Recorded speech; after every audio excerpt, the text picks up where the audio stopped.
Let's talk a little bit about the conductor as a leader. Because you have to get a group of people to do something and get them from where they are to where you want them to be.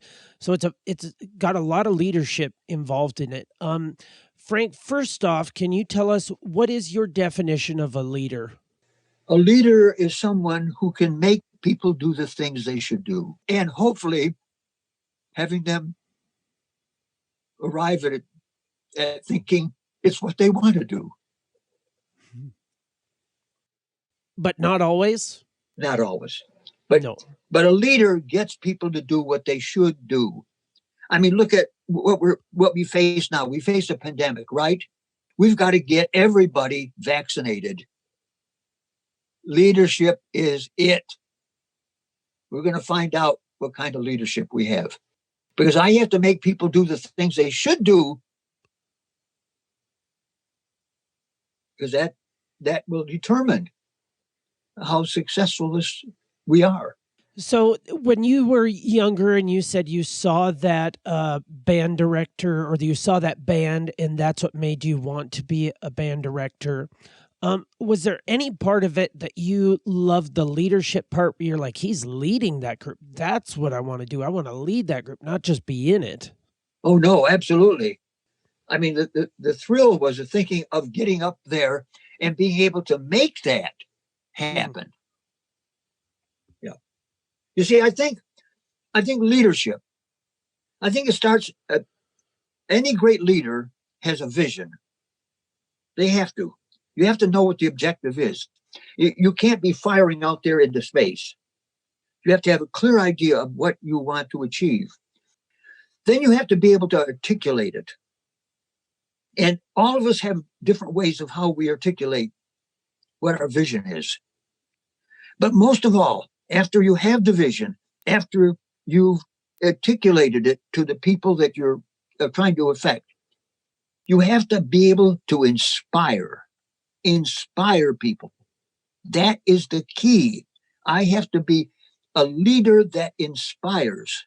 I can't just be a leader. I have to be a leader that inspires, because if I can inspire them, they commit to it.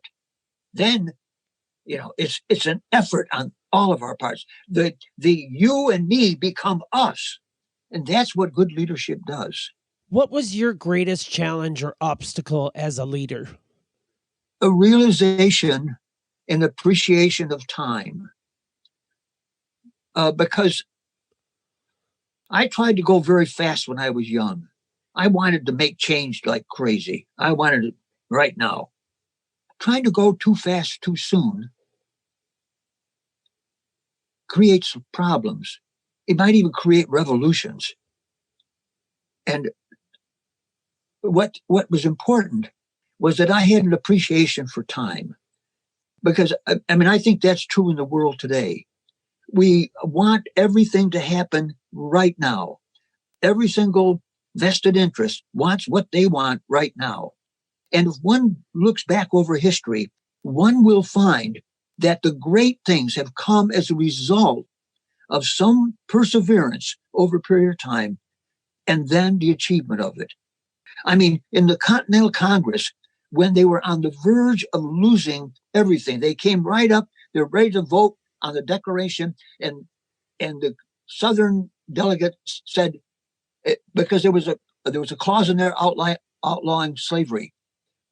They said, if you don't take it out, we don't sign the Declaration. And John Adams was absolutely against any deletion. But Benjamin Franklin leaned over John's shoulder and says, John, we've come so far. If you don't compromise, we will have nothing. We'll have to deal with that in another day. Let's achieve what we can achieve now. And so I learned that you have to stay someplace 15 years to get what you want. And you get it solidly. So everybody understands you, supports you, likes you, because you have made a commitment to this community He doesn't come in for 2 years looking for another job.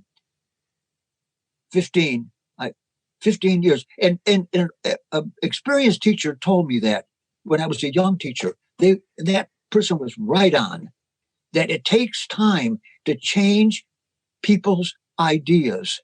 It takes time for them to say, I trust you. I trust you. You're here to help. You're not going to leave in 5 minutes. All that has to be done. Once that's in place, the sky's the limit. Now, I've heard people say before 4 years, but I've never heard 15. 15. Why 15? Just takes a long time. You mean do you think it's because the whole cycle from kindergarten through high school will have cycled through? It's the whole community, to sell the whole community on everything. So that they absolutely support you completely. Do you know who Jack Welch is, former CEO of General Electric? Yep. You know, he said when asked what he would have done differently, he said that he wouldn't have waited so long to do changes. He said he wishes he would have gone faster. But you said something that I found very profound. You said if you go too quickly, you may even get a revolution. Yeah. What do you mean by that? Okay, I mean, the Hungarians in 1958 went too far, and the Russians came in and crushed it. The Czechoslovakia in whatever it was, in the Velvet Revolution, they pushed just far enough and got what they wanted. So I have to know exactly how to push. And I don't want to create division. I don't want to push, and there are going to be some people because they support me. I want to bring everybody along. So when I finally get there, the community is united and in support of what I do. It just takes me a long time. It's like wine. You can't rush it. There is a natural process, and you just have to appreciate time. I think that we have lost that almost completely. People want instant everything, and as a result, the country gets more and more divided. We have no more. I have to keep common denominators with all parts of my community over that 15 years. And when I start, I don't have that. And the different constituencies will develop. And I've got to keep track of all of those things. And I've got to make sure I push where I need to push, pull back. But I want to end up so everybody in the community loves what I'm doing, loves what the kids are doing, loves everything about it. That's my idea.